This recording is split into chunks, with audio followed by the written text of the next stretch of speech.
गुजरात में शिक्षा के क्षेत्र में हमेशा ही कुछ नया, कुछ यूनिक और बड़े प्रयोग करना ये गुजरात के डीएनए में है, स्वभाव में है। गुजरात में भाजपा सरकार शिक्षण की हालत को बद से बदतर करने का काम लेके बैठी हो, इस तरह से उसका कामकाज चल रहा है। गुजरात में जिस प्रकार के एजुकेशन का हाल है, जो आंकड़े हमें विधानसभा के फ्लोर पे मिले हैं, वो बहुत चिंताजनक और बहुत गंभीर आंकड़ा है। 1606 स्कूल ऐसी है जो एक टीचर पे चलती है। मतलब पूरी स्कूल में 1606 स्कूल में एक ही टीचर है। अब आप समझ सकते हैं कि अगर वो टीचर छुट्टी पे चला गया तो वो स्कूल का क्या होगा। उसी तरह एक कल आंकड़ा आया, वो भी बहुत चिंताजनक है, गंभीर कह सकते हैं।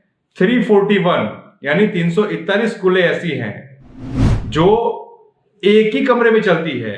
यानी गुजरात में ऐसी भी स्कूलें हैं जो एक ही कमरे में स्कूल चलती है।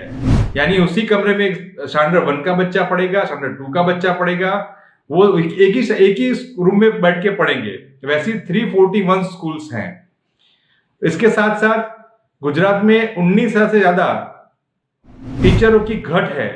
वहां भर्ती होनी चाहिए, फिलअप होनी चाहिए, लेकिन आज भी सरकार वहां पर कॉन्ट्रैक्ट और आउटसोर्सिंग के नाम पे विद्या सहायक की नाम की स्कीम से, ज्ञान सेतु की नाम की स्कीम से युवाओं का आर्थिक शोषण करने में लगी है। आज भी गुजरात की उसमें शिक्षण को जो उनकी मालखाकीय सुविधा, स्ट्रक्चर उसका बेसिक होना चाहिए, उसके लिए काम करने की जगह पे वहां पर मैन पावर यानी ह्यूमन रिसोर्स उसमें होना चाहिए। उसके लिए काम करने की वजह नए स्कीम लेके आती है और उस स्कीम में आर्थिक तौर पे युवाओं का शोषण किया जाता है। आज भी गुजरात में बिल्डिंग अवेलेबल नहीं है। जो 341 स्कूल की हम बात कर रहे हैं, वहां पर सरकार ये बता रही है कि उनके पास जमीन नहीं मिल रही है उसका एक्सपांशन करने के लिए। ये दर्शाता है कि सरकार की मंशा ये पूरे एजुकेशन सिस्टम को प्राइवेटाइजेशन करने की है। उनके उद्योगपति जो दोस्त हैं, जो एजुकेशन में काम कर रहे हैं, उनमें उन लोग को स्कूल कैसे दी जाए, इस तरह से उनका घाट है पूरा। ये एजुकेशन के सिस्टम जो पुराने 98 तक गुजरात सब पूरे देश में 7 और 8 रैंक पे आता था, जो अच्छी तरह से पढ़ाई में उसका नंबर आता था, आज वो 21वें क्रमांक पे आ गया है। ये एजुकेशन के बहुत सारे रिपोर्ट हमने सामने देखे हुए, वो एसर का रिपोर्ट हो, यूनिसेफ का रिपोर्ट या खुद का गुजरात गवर्नमेंट का गुणोत्सव का रिपोर्ट हो, उसमें दिखाया गया कि ओनली 14 स्कूलें A+ की कैटेगरी में आती है। गुजरात की 34,000 से ज्यादा ये प्राइमरी और सेकेंडरी सरकारी स्कूलें हैं, उसमें से मात्र 14 स्कूलें जो है वो A+ की कैटेगरी में आती है। ये दर्शाता है कि गुजरात में एजुकेशन का सिस्टम का पूरा बट्टा धार करके रखा है भाजपा की सरकार ने। जो 27 साल के यहाँ पढ़ाई कर रही है, वो यहाँ पर पढ़ाई के बाद भी उनको नौकरी नहीं मिलती, और नौकरी मिलने के बाद भी उनको अगर कहीं पे मिल गई तो वो कॉन्ट्रैक्ट और आउटसोर्सिंग में उनका आर्थिक शोषण किया जाता है।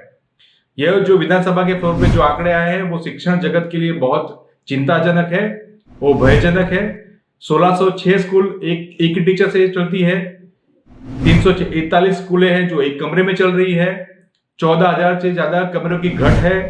ये सब होने के बावजूद भी सरकार विकास और गतिशील की बात करती है, सबका सबका विकास की बात करती है, लेकिन जब शिक्षण की बात आती है, जब टीचर की भर्ती की बात आती है, तब सरकार इसमें कोई गतिशीलता दिखाई देती नहीं है। ये बहुत चिंताजनक का विषय है।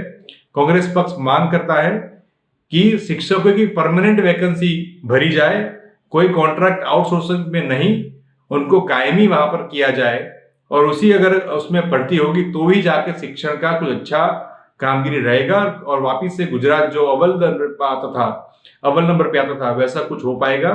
इस तरह से ये जो कर रहे हैं वही काम करते रहे तो ये प्राइवेटाइजेशन पूरा हो जाएगा। और आज भी कार्य में शिक्षण का जो एजुकेशन है, जो पूरा का पूरा अभी प्राइवेटाइजेशन की तरफ बढ़ रहा है, वो बहुत चिंताजनक विषय है।